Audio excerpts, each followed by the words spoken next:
Do you worry that we forget about the victims, that there's less talk about the victims in all of this? I really do, Eamon. I mean, the victims in any child abuse case is always overlooked, and the damage that is caused by child abuse on the victims lasts for decades, lasts for a lifetime. Sure. And we've not even looked at that at all in the media at all, about the damage that it's been caused to the victim.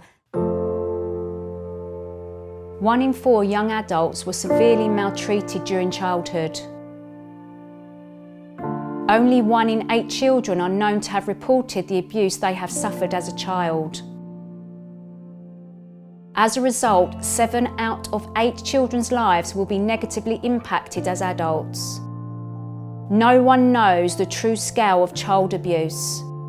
It is prevalent in all communities, all institutions, and mostly happens within the family home by people the victim and survivor knows. There is online grooming and sexual exploitation by gangs every day. At 28, I thought I had it all. I was married, I had a successful career, my own home and a newborn baby. I had love, security and stability in my life. But when I held my baby in my arms for the first time, I had mixed emotions. I felt overwhelming love, but at the same time sadness and anger. I was determined my child would never suffer like I did. Giving birth to my baby had awakened all the suppressed and unexpressed thoughts, feelings and emotions that I had buried deep for so long, all of which would come back and rock me to the core. The first 15 years of my life, my siblings and I suffered mental, emotional, physical abuse and neglect. We moved homes 9 times. We moved schools 6 times. We were abused and neglected at the hands of 4 caregivers. Aged 9, I was groomed and sexually abused by a stranger.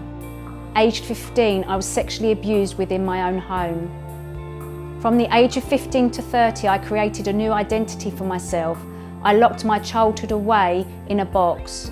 I didn't want anyone to judge me. I felt ashamed of who I was. The next 17 years were all impacted by child abuse. I was constantly vigilant and fearful. My body was suffering from chronic stress to the point that my period stopped and I couldn't get pregnant for 3 years. I was resorting to bulimia on a daily basis. I suffered from severe constipation and IBS, which resulted in 2 anal surgeries. Eventually, at the age of 30, I had a breakdown in front of my staff team and colleagues. The doctor recorded this as stress on my health records, not mental health, because this would have hindered my career. I was referred for 6 weeks of counselling where I just cried.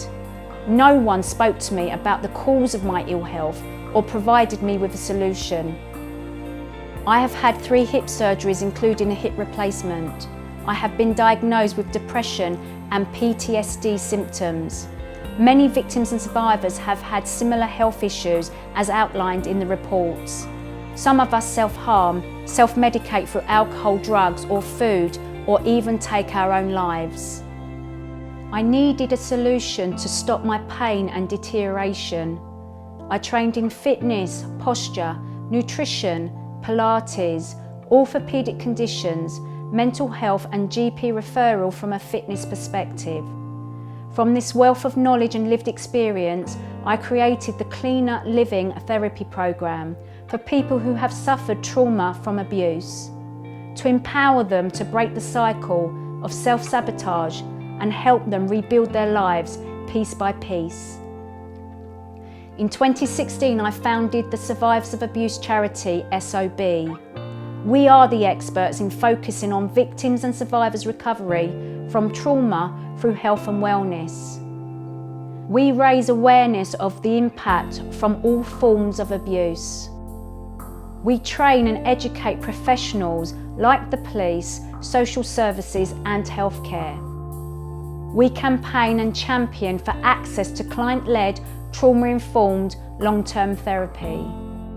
We educate and offer practical solutions to victims and survivors to empower them on their journey to healing. We want victims and survivors to know that we hear their voice and that there is love, life and laughter after abuse. We are SOB, the experts and part of the solution in recovery from childhood abuse.